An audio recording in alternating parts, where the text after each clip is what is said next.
সরকারি জমি দখলের অভিযোগ পেয়ে দখলমুক্ত করলো প্রশাসন। Cancer isn't the end. With the right care, it can be the start of a new beginning. Hope and Heal Cancer Hospital, where hope is real and healing truly begins. New life fertility centre আধুনিক চিকিৎসা ও বিশেষজ্ঞদের সহায়তায় আপনার স্বপ্ন পূরণ করতে প্রস্তুত। নতুন জীবনের স্বপ্ন সত্যি করতে আজই যোগাযোগ করুন। নতুন জীবনের সূচনা এখানেই।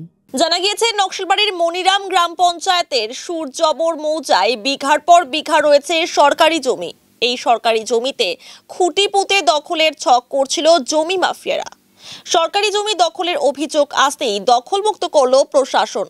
মঙ্গলবার নকশালবাড়ি বিডিও ও ভূমি রাজস্ব আধিকারিকের যৌথ উদ্যোগে আর্থ মুভার চালিয়ে জমি দখলমুক্ত করার কাজ করে। উপস্থিত ছিলেন নকশালবাড়ির বিডিও প্রণব চট্টরাজ ও বিএলআরও দীপাঞ্জন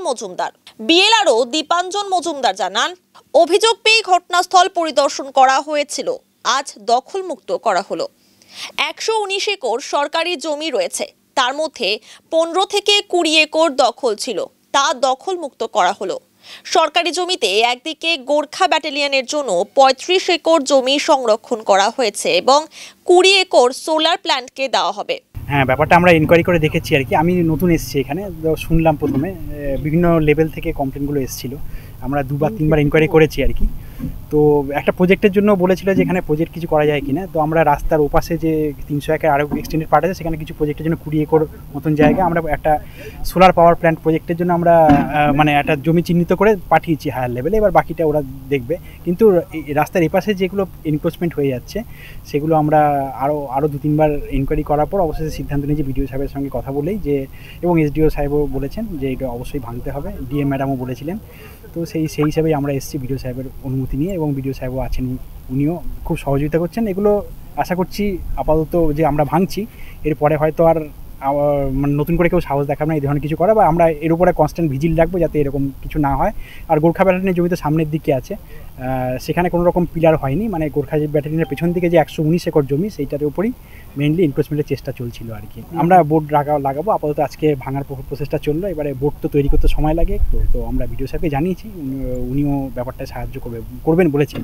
তো আমরা একটু মেজারমেন্ট করে নিই কতটা জায়গায় কভার করে বোর্ডটা লাগাবো, তারপরে আমরা নিশ্চয়ই বোর্ডের জন্য বলবো। আর এই মোটামুটি যা দেখছেন 119 একরের মধ্যে পুরোটা করতে পারেনি, মোটামুটি তাও ধরুন 15-20 একর জমি তো মোটামুটি এনক্রোচমেন্ট এরকম করে, মানে এরকম ছোটো ছোটো পিলার পুঁতে রেখেছে। মানে এনক্রোচমেন্ট বলতে সেরকম কোনো বাড়িঘর তৈরি হয়নি, ছোটো ছোটো পিলার পুঁতে প্লটিং করা শুরু হয়েছে আর কি। সেগুলোকে আমরা প্রথম থেকেই আটকানোর চেষ্টা করছি আর কি। অন্যদিকে নকশালবাড়ির বিডিও প্রণব চট্টরাজ জানান, আগামী দিনে বোর্ড বসানোর কাজ করার পাশাপাশি মনিটরিং চলবে। ঊর্ধ্বতন কর্তৃপক্ষের সঙ্গে আলোচনা করে এই জমিতে বিভিন্ন প্রজেক্টের কাজ নেওয়া হবে। যেটা বিএলআর সাহেব এক্ষুনি বললেন যে আমরা এনক্রোচমেন্ট ছিল, আমাদের এটা অভিযোগে পড়েছিল, সেই মোতাবেক আমরা প্রশাসনিকভাবে ইলিগাল কনস্ট্রাকশনগুলো আমরা আজকে ভেঙে দিলাম। এরপরে আমরা নজরদারির জন্য আমরা বোর্ডও টাঙিয়ে দেবো কিছুদিনের মধ্যে। আর এমনি কনস্ট্যান্ট মনিটরিং রাখা হবে যাতে করে আর আবার পুনরায় যেন এটা না হয়, সেটা আমাদের বিএলআর তরফ থেকে তো দেখা হবে, আমরা প্রশাসনিকভাবে দেখবো জিনিসটা। তো অলরেডি তো জানেনই আপনারা যে 2টো জমি তো চিহ্নিত করে অলরেডি গোর্খা ব্যাটালিয়ন থেকে দেওয়াই আছে।